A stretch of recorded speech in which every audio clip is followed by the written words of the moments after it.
Hello everyone, welcome back to my channel. Gujarati ભોજનની વાત આવે એટલે સૌપ્રથમ આપણને યાદ આવે છે ઢોકળા.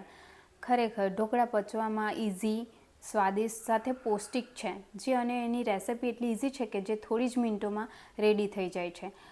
ચોખા અને ચણાના લોટથી બનતી આ વાનગી પચવામાં ખૂબ જ ઇઝી છે કેમ કે તે બાફીને બનાવવામાં આવે છે. સાથે સાથે એનામાં તેલનો ઉપયોગ પણ ઓછો કરવામાં આવે છે, જેથી તે સ્વાસ્થ્ય માટે પણ ખૂબ જ ફાયદાકારક છે. ગુજરાતી ઘરોમાં ખાસ પ્રસંગ હોય કે પછી સવારનો નાસ્તો હોય, ઢોકળા હંમેશા ટેબલ ઉપર રાજ જ કરતા હોય છે.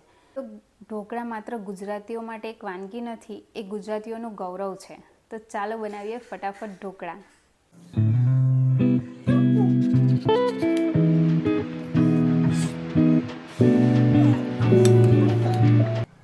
ઢોકળા બનાવવા માટે મિત્રો આપણે જોઈ લઈએ હવે આપણે કઈ કઈ વસ્તુ યુઝ કરવાના છે. તેમાં સૌથી પહેલાં છે તેલ, ત્યાર પછી છે હળદર પાવડર, વાટેલા સિંગદાણા, દહીં, લીંબુનો રસ, મીઠું, લીલું લાલ મરચું પાવડર, આદુ અને લસણની પેસ્ટ, ખાવાનો સોડા, તલ અને ઢોકળા ખાવા માટે ચટણી, લાલ ચટણી.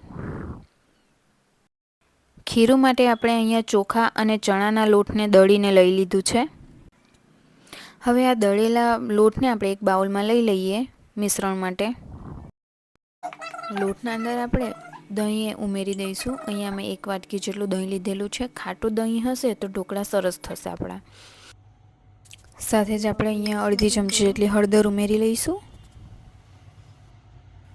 ત્યાર પછી એના અંદર આપણે લીલા મરચાં અને આદુની જે પેસ્ટ બનાવી છે એ ઉમેરી દઈશું.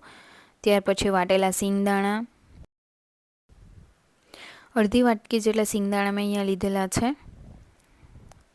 સિંગદાણાને આપણે વધારે ક્રશ નથી કરવાનું, અધકચરા જ રાખીશું. હવે સ્વાદ પ્રમાણે મીઠું નાખી લઈએ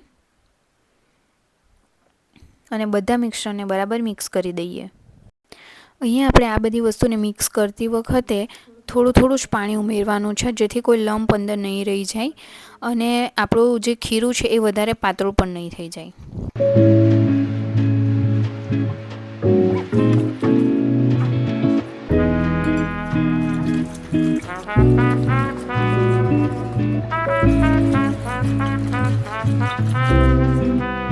આટલા ખીરા માટે મને લગભગ 1 ગ્લાસ જેટલા પાણીની જરૂર પડી છે.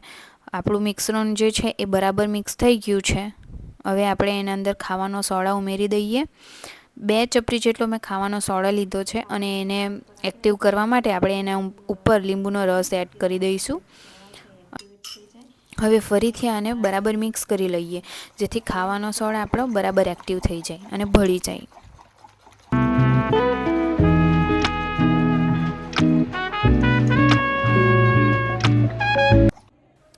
તમે જોઈ શકો છો આપણે આપણું જે બેટર છે એને આટલું પાતળું રાખ્યું છે. હવે આપણે એક પ્લેટ લઈ લઈશું અને એને તેલથી ગ્રીસ કરી લઈએ.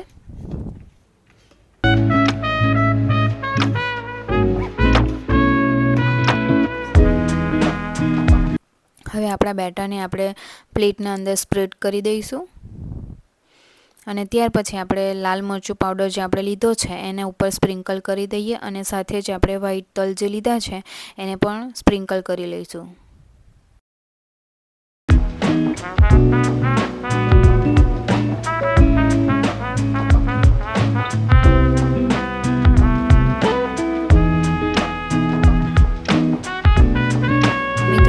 ઢોકળાની પ્લેટ હવે રેડી થઈ ગઈ છે. એને હવે આપણે કુકરમાં મૂકી દઈશું, જેના અંદર ઓલરેડી મેં કુકરને ગરમ કરવા માટે મૂકી દીધેલું છે. અંદર થોડું પાણી ઉમેરી દીધેલું છે.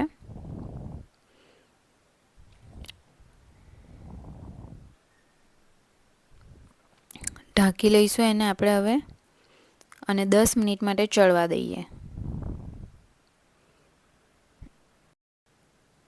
10 મિનિટ થઈ ગઈ છે. હવે આપણે ખોલીને જોઈ લઈએ આપણા ઢોકળા બફાઈ ગયા છે કે નહીં.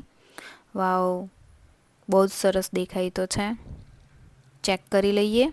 આપણા ઢોકળા રેડી થઈ ગયા છે. હવે એને આપણે ઉતારી લઈએ.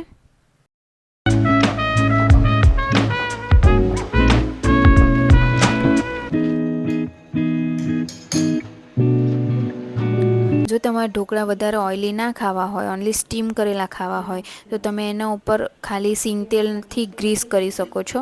અહીંયા હું ગ્રીસ કરીને જ લઈશ. અને જો તમારે વઘારેલા ખાવા હોય તો તમે રાઈ અને જીરુંનો વઘાર પણ કરી શકો છો. હવે આ ઢોકળાને આપણે નાના નાના પીસીસમાં કટ કરી લઈશું.